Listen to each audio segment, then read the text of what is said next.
اور نبی کریم سرور عالم صلی اللہ علیہ وسلم نے حجۃ الوداع کے موقع پر عرفات کے میدان میں بھی ایک خطبہ دیا تھا، وہ بھی بڑا عظیم خطبہ ہے، انسانیت کا منشور اعظم نبی کریم سرور عالم صلی اللہ علیہ وسلم نے پیش کیا تھا، اور اس میں یہ اعلان کیا تھا، اعلان یہ فرمایا تھا کہ آج میں تمہیں بتاتا ہوں کہ جاہلیت کی تمام رسمیں میں نے آج اپنے پاؤں تلے رون دی ہیں، اور تم کو آج میں یہ بات بتانا چاہتا ہوں، 1,24,000 صحابہ کرام کا مجمع ہے، اور آپ اس میں یہ فرما رہے ہیں کہ اے مسلمانوں میری بات غور سے سنو، مجھے تم پر اس بات کا اندیشہ نہیں ہے، مجھے اس بات کا اندیشہ نہیں ہے کہ تم دوبارہ بت پرستی میں مبتلا ہو جاؤ گے۔ اللہ نے تمہیں بت پرستی سے نجات دی، توحید کی نعمت عطا فرمائی، اسلام کی دولت بخشی، مجھے اس بات کا اندیشہ نہیں ہے کہ تم میرے جانے کے بعد بت پرستی میں مبتلا ہو جاؤ گے، بتوں کے آگے جھکنا شروع کر دو گے، لیکن مجھے تم پر ایک بات کا اندیشہ ہے، اور وہ یہ ہے کہ کہیں ایسا نہ ہو کہ تمہارے آپس میں تلوار چل جائے، اور ایسا نہ ہو کہ تم ایک دوسرے کے گردنیں مارنے لگو۔ آج میں یہ بات اعلان کرتا ہوں اور اس بات کی دعوت دیتا ہوں کہ جو لوگ موجود ہیں وہ یہ بات سن کر ان تمام مسلمانوں تک پہنچا دیں جو اس وقت موجود نہیں ہیں۔ کیا بات ہے کہ آج سے اللہ تعالیٰ نے جاہلیت کے تمام نعروں کو میرے پاؤں تلے جرون دیا، اور میں تم کو یہ بتانا چاہتا ہوں کہ اللہ تبارک و تعالیٰ کے نزدیک کسی عربی کو کسی عجمی پر کوئی فضیلت نہیں۔ سرکار دو عالم صلی اللہ علیہ وسلم عرب تھے، حجاز کے عرب کے اعلیٰ ترین خاندان سے تعلق رکھتے تھے۔ آپ نے فرمایا کہ آج میں یہ اعلان کرتا ہوں کہ آج کسی عربی کو کسی عجمی پر کوئی فضیلت نہیں، کسی گورے کو کسی کالے پر کوئی فضیلت نہیں، تم سب ایک ہی اولاد، ایک ہی آدم کی اولاد ہو، اور آدم مٹی سے پیدا ہوئے تھے، تم آدم کے بیٹے ہو، تم سب بھائی بھائی ہو۔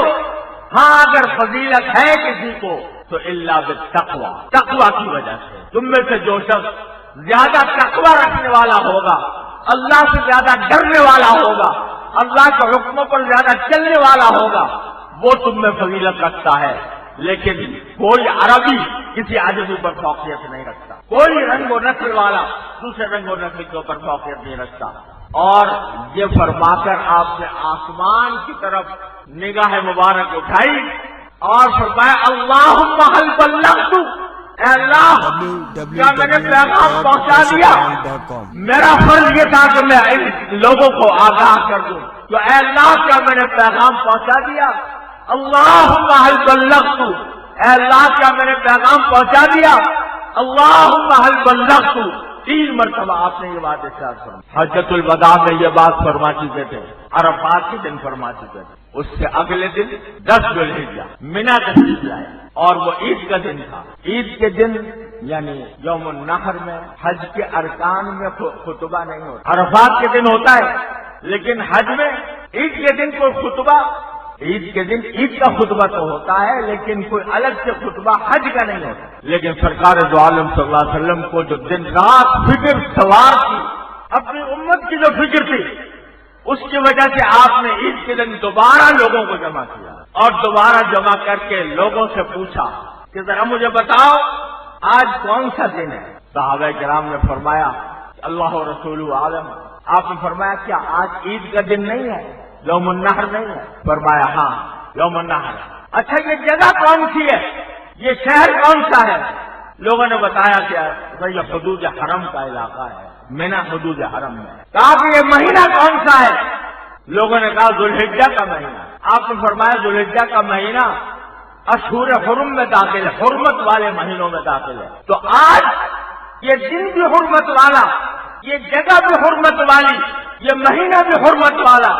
آج میں تم سے کھلم کھلا یہ بات کہتا ہوں کہ تم مسلمانوں میں سے ہر ایک کی جان، اس کا مال، اس کی آبرو، وہ اتنی ہی حرمت رکھتی ہے جتنی حرمت آج کے دن کی ہے، جتنی حرمت آج اس جگہ حدود حرم کی ہے، جتنی حرمت اس مہینے ذو الحجہ کی ہے۔ لہذا خدا کے لیے اس حرمت کو پامال نہ کرنا، کسی کی جان پر، کسی کے مال پر، کسی آبرو پر حملہ آور نہ ہونا۔ دوبارہ آپ نے اور پھر فرمایا الا فلیبلغ الشاہد الغائب، جو لوگ میری یہ بات سن رہے ہیں وہ یہ میری بات دوسروں تک پہنچا رہا۔ یہ آخری حج کے موقع پر آپ نے اتنی تاکید سے یہ بات ارشاد فرمائی کہ خطرہ مجھے بت پرستی کا نہیں، خطرہ اس کا ہے کہ شیطان تمہارے دلوں میں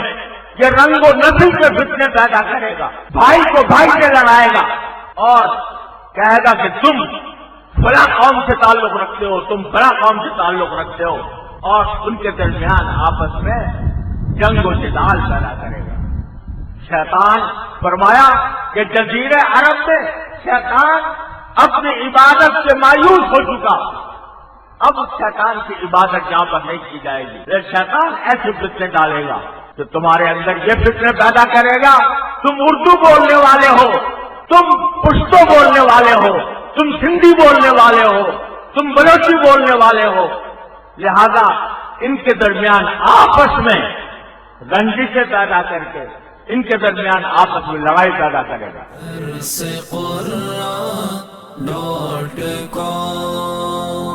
www.darsequran.com